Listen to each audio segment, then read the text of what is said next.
Ezekiel 41 through 45. Ah, yes, I forgot. We're describing the temple. Chapter 41. Then he brought me to the nave and measured the pilasters. On each side 6 cubits was the width of the pilasters. The width of the entrance was 10 cubits, and the side walls of the entrance were 5 cubits on either side. He measured the length of the nave 40 cubits, and its width 20 cubits. Then he went to the inner room and measured the pilasters of the entrance 2 cubits, and the width of the entrance 6 cubits, and the side walls of the entrance 7 cubits. He measured the depth of the room 20 cubits, and its width 20 cubits, beyond the nave. And he said to me, "This is the most holy place."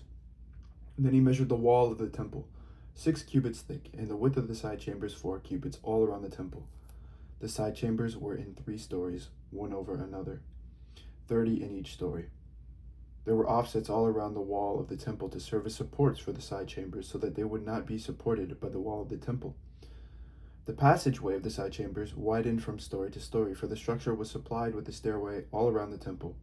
For this reason, the structure became wider from story to story. One ascended from the bottom story to the uppermost story by the way of the middle one. I saw also that the temple had a raised platform all around. The foundations of the side chambers measured a full reed of 6 long cubits. The thickness of the outer wall of the side chambers was 5 cubits, and the free space between the side chambers of the temple and the chambers of the court was a width of 20 cubits all around the temple on every side.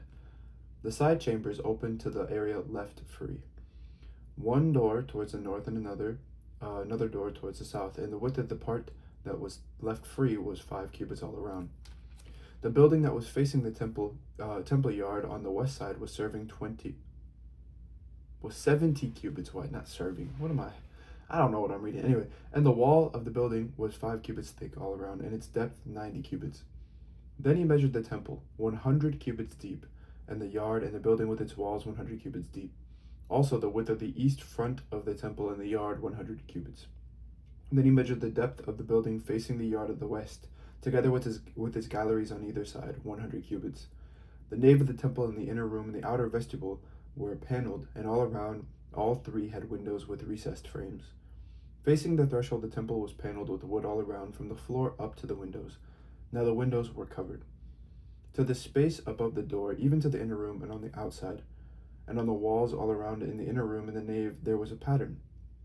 It was formed of cherubim and palm trees, a palm tree between cherub and cherub. Each cherub had 2 faces, a human face turned towards the palm tree on one side, and the face of a young lion turned towards the palm tree on the other side. They were carved on the whole temple all around, from the floor to the area above the door. Cherubim and palm trees were carved on the wall. The doorposts of the nave were square. In front of the holy place was something resembling an altar of wood, 3 cubits high, 2 cubits long, and 2 cubits wide. Its corners, its base, and its walls were made of wood. He said to me, "This is the table that stands before the Lord." The nave and the holy place had each a double door. The doors had 2 leaves apiece, 2 swinging leaves for each door. On the doors of the nave were carved cherubim and palm trees, such as were carved on the walls, and there was a canopy of wood in the front of the vestibule outside. And there were recessed windows and palm trees on either side on the side walls of the vestibule. The holy chambers and the outer wall. Chapter 42. Then he led me out into the outer court towards the north, and he brought me to the chambers that were opposite the temple yard and opposite the building on the north. The length of the building that was on the north side was 100 cubits, and the width 50 cubits. Across the 20 cubits that belonged to the inner court, and facing the pavement that belonged to the outer court, the chambers rose gallery by gallery in 3 stories. In front of the chambers was a passage on the inner side, 10 cubits wide and 100 cubits deep, and its entrances were on the north. Now the upper chambers were narrower, for the galleries took more away from them than from the lower and middle chambers in the building, for they were in 3 stories, and they had no pillars like the pillars of the outer court. For this reason the upper chambers were set back from the ground more than the lower and the middle ones. There was a wall outside parallel to the chambers towards the outer court, opposite the chambers, 50 cubits long. For the chambers on the outer court were 50 cubits long, while those opposite the temple were 100 cubits long. At the foot of these chambers ran a passage that one entered from the east in order to enter them from the outer court. The width of the passage was fixed by the wall of the court. On the south also, opposite the vacant area and opposite the building, there were chambers with a passage in front of them. They were similar to the chambers on the north, of the same length and width, with the same exits and arrangements and doors. So the entrances of the chambers to the south were entered through the entrance at the head of the corresponding passage from the east along the matching wall. Then he said to me, the north chambers and the south chambers opposite the vacant area are the holy chambers, where the priests who approach the Lord shall eat the most holy offering. There they shall deposit the most holy offerings, the grain offering, the sin offering, and the guilt offering, for the place is holy. When the priests enter the holy place, they shall not go out of it into the outer court without laying the vestments in which they minister, for these are holy. They shall put on other garments before they go near to the area open to the people. When he had finished measuring the interior of the temple area, he led me out by the gate that faces east, and measured the temple area all around. He measured the east side with the measuring reed, 500 cubits by the measuring reed. Then he turned and measured the north side, 500 cubits by the measuring reed. Then he turned and measured the south side, 500 cubits by the measuring reed. Then he turned to the west side and measured 500 cubits by the measuring reed. He measured it on the four sides. It had a wall around it, 500 cubits long and 500 cubits wide, to make a separation between the holy and the common. The divine glory returns to the temple. Chapter 43. Then he brought me to the gate facing east. And there the glory of the God of Israel was coming from the east. The sound was like the sound of mighty waters, and the earth shone with his glory. The vision I saw was like the vision that I had seen when he came to destroy the city, and like the vision that I had seen by the river Chebar. And I fell upon my face. As the glory of the Lord entered the temple by the gate facing east, the Spirit lifted me up and brought me into the inner court, and the glory of the Lord filled the temple. While the man was standing beside me, I heard someone speaking to me out of the temple. He said to me, Mortal, this is a place of my throne and the place for the soles of my feet, where I will reside among the people of Israel forever. The house of Israel shall no more defile my holy name, and neither they nor their kings by their whoring and by their corpses of their kings at their death. When they placed their threshold by my threshold and their doorpost beside my doorpost, with only a wall between me and them, they were defiling my holy name by their abominations that they committed. Therefore I have consumed them in my anger. Now let them put away their idolatry and the corpses of their kings far away from me, and I will reside among them forever. As for you, mortal, describe the temple to the house of Israel, and let them measure at the pattern, and let them be ashamed of their iniquities. When they are ashamed of all that they have done, make known to them the plan of the temple, its arrangements, its exits and its entrances, in its whole form, all its ordinances and its entire plan and all its laws, and write it down in their sight, so that they may observe and follow the entire plan and all its ordinances. This is the law of the temple. The whole territory on the top of the mountain all around shall be most holy. This is the law of the temple. These are the dimensions of the altar by cubits, the cubit being 1 cubit and a handbreadth. Its base shall be 1 cubit high and 1 cubit wide, with a rim of 1 span around its edge.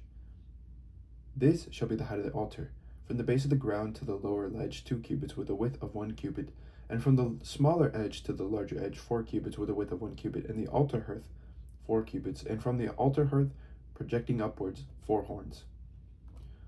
The altar hearth shall be square, 12 cubits long by 12 wide. The ledge also shall be square, 14 cubits long by 14 wide, with a rim around it, half a cubit wide, and its surrounding base 1 cubit. Its steps shall face east. Then he said to me, Mortal, thus says the Lord God, these are the ordinances for the altar. On the day when it is erected for burning or offering burnt offerings upon it, and for dashing blood against it, you shall give to the Levitical priests of the family of Zadok, who draw near to me to minister to me, says the Lord God, a bull for a sin offering. And you shall take some of its blood and put it on the 4 horns of the altar and on the 4 corners of the ledge and upon the rim all around. Thus you shall purify it and make atonement for it. You shall also take the bull of the sin offering, and it shall be burnt in the appointed place belonging to the temple outside the sacred area. On the 2nd day you shall offer a male goat without blemish for a sin offering, and the altar shall be purified, as it was purified with the bull. When you have finished purifying it, you shall offer a bull without blemish and a ram from the flock without blemish. You shall present them before the Lord, and the priest shall throw salt on them and offer them as a burnt offering to the Lord. For 7 days you shall provide daily a goat for a sin offering. Also a bull and a ram from the flock without blemish shall be provided. For 7 days shall they make atonement for the altar and cleanse it and so consecrate it. And when these days are over, then from the 8th day onwards, the priest shall offer up upon the altar your burnt offerings and your offerings of well-being, and I will accept you, says the Lord God. The closed gate, chapter 44. Then he brought me back to the outer gate of the sanctuary, which faces east, and it was shut.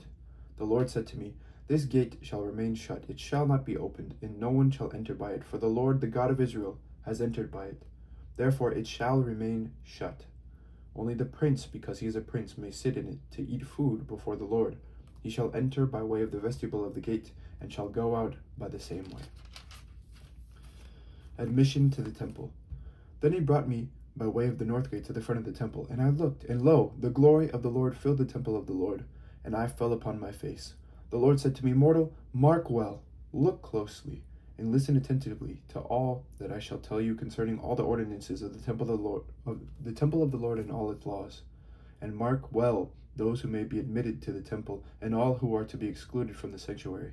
Say to the rebellious house, to the house of Israel, Thus says the Lord God, O house of Israel, let there be an end to all your abominations in admitting foreigners, uncircumcised in heart and flesh, to be my sanctuary, profaning my temple when you offer to me my food, the fat and the blood. You have broken my covenant with all your abominations, and you have not kept charge of my sacred offerings, but you have appointed foreigners to act for you in keeping my charge in my sanctuary. Thus says the Lord God, No foreigner, uncircumcised in heart or flesh, of all the foreigners who are among the people of Israel, shall enter my sanctuary. But the Levites, who went far from me, going astray from me after the idols when Israel went astray, shall bear their punishment. They shall be ministers in my sanctuary, having oversight at the gates of the temple, and serving in the temple. They shall slaughter the burnt offering and the sacrifice for the people, and they shall attend on them and serve them.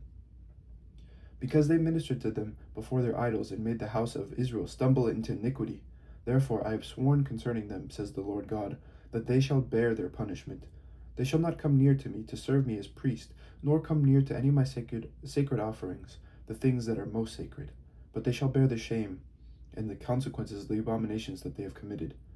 Yet I will appoint them to keep charge of the temple, to do all its chores, all that is to be done in it.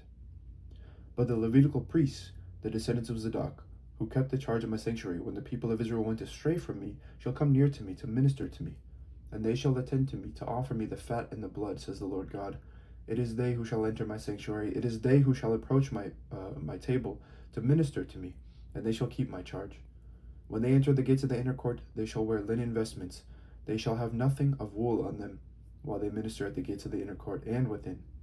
They shall have linen turbans on their heads and linen undergarments on their loins.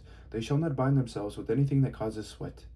When they go out into the outer court to the people, they shall remove the vestments in which they have been ministering, and lay them in the holy chambers, and they shall put on other garments, so that they may not communicate holiness to the people with their vestments. They shall not shave their heads, or let their locks grow long. They shall only trim the hair of their heads. No priest shall drink wine when he enters the inner court. They shall not marry a widow or a divorced woman, but only a virgin of the stock of the house of Israel, or a widow who is the widow of a priest. They shall teach my people the difference between the holy and the common, and show them how to distinguish between the unclean and the clean. In a controversy, they shall act as judges, and they shall decide it according to my judgments. They shall keep my laws and my statutes regarding all my appointed festivals, and they shall keep my Sabbaths holy. They shall not defile themselves by going near to a dead person, for father or mother, however, and for son or daughter, and for brother or unmarried sister, they may defile themselves. After he has become clean, they shall count 7 days for him. On the day that he goes into the holy place, into the inner court, to minister in the holy place, he shall offer his sin offering, says the Lord God. This shall be their inheritance. I am their inheritance, and you shall give them no holding in Israel. I am their holding. They shall eat the grain offering, the sin offering, and the guilt offering, and every devoted thing in Israel shall be theirs. The first of all the first fruits of all kinds, and every offering of all kinds from all your offerings shall belong to the priest. You shall also give to the priest the first of your dough, in order that a blessing may rest on your house. The priest shall not eat of anything, whether bird or animal that died of itself or was torn by animals. The Holy District, chapter 45. When you allot the land as an inheritance, you shall set aside for the Lord a portion of the land as a holy district, 25,000 cubits long and 20,000 cubits wide. It shall be holy throughout its entire extent. Of this, a square plot of 500 by 500 cubits shall be for the sanctuary, with 50 cubits for an open space around it. In the holy district you shall measure off a section 25,000 cubits long and 10,000 wide, in which shall be the sanctuary, the most holy place. It shall be a holy portion of the land. It shall be for the priests who minister in the sanctuary and approach the Lord to minister to him. And it shall be both a place for their houses and a holy place for the sanctuary. Another section, 25,000 cubits long and 10,000 cubits wide, shall be for the Levites who minister at the temple as their holding for cities to live in.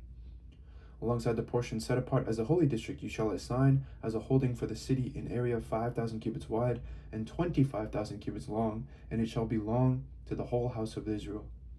And to the prince shall belong the land on both sides of the holy district in the holding of the city. Alongside the holy district in the holding of the city, on the west and on the east, corresponding in length to one of the tribal portions and extending from the western to the eastern boundary of the land, it has to be his property in Israel. And my princes shall no longer oppress my people, but they shall let the house of Israel have the land according to their tribes. Thus says the Lord God, Enough, O princes of Israel! Put away violence and oppression, and do what is just and right. Cease your evictions of my people, says the Lord God. You shall have honest balances, an honest ephah, and an honest bath. The ephah and the bath shall be of the same measure, the bath containing 1/10 of a homer, and the ephah 1/10 of a homer. The homer shall be the standard measure. The shekel shall be 20 gerahs. 20 shekels, 25 shekels, and 15 shekels shall make a mina for you. This is the offering that you shall make, 1/6 of an ephah from each homer of wheat, and 1/6 of an ephah from each homer of barley, and as the fixed portion of oil, 1/10 of a bath from each core. The core, like the homer, contains 10 baths, and 1 sheep from every flock of 200 from the pastures of Israel. This is the offering for grain offerings, burnt offerings, and offerings of well-being, to make atonement for them, says the Lord God. All the people of the land shall join with the prince in Israel in making this offering. But this shall be the obligation of the prince regarding the burnt offerings, grain offerings, and drink offerings at the festivals, the new moons, and the Sabbaths, all the appointed festivals of the house of Israel. He shall provide the sin offerings, grain offerings, the burnt offerings, and the offerings of well-being to make atonement for the house of Israel. Festivals. Thus says the Lord God, in the first month, on the first day of the month, you shall take a young bull without blemish and purify the sanctuary. The priest shall take some of the blood of the sin offering and put it on the doorposts of the temple, the 4 corners of the ledge of the altar, and the posts of the gate of the inner court. You shall do the same on the 7th day of the month for anyone who has sinned through error or ignorance, so that you shall make atonement for the temple. In the first month, on the 14th day of the month, you shall celebrate the festival of the Passover, and for 7 days unleavened bread shall be eaten. On that day the prince shall provide for himself and all the people of the land a young bull for a sin offering. And during the 7 days of the festival he shall provide as a burnt offering to the Lord 7 young bulls and 7 rams without blemish, on each of the 7 days, and a male goat daily for a sin offering. He shall provide as a grain offering an ephah for each bull, an ephah for each ram, and a hin of oil to each ephah. In the 7th month, on the 15th day of the month, and for the 7 days of the festival, he shall make the same provision for sin offerings, burnt offerings, and grain offerings, and for the oil. This is the word of the Lord. Thanks be to God. And this was the, I lost track already. This is the 9th reading of Ezekiel. We'll be done here soon. Wow, how many is there in? Oh! Well, tomorrow we're finishing Ezekiel. There's only 48 chapters. Anyway, have an amazing day. Thank you for listening, and take care. May God bless you. Bye-bye.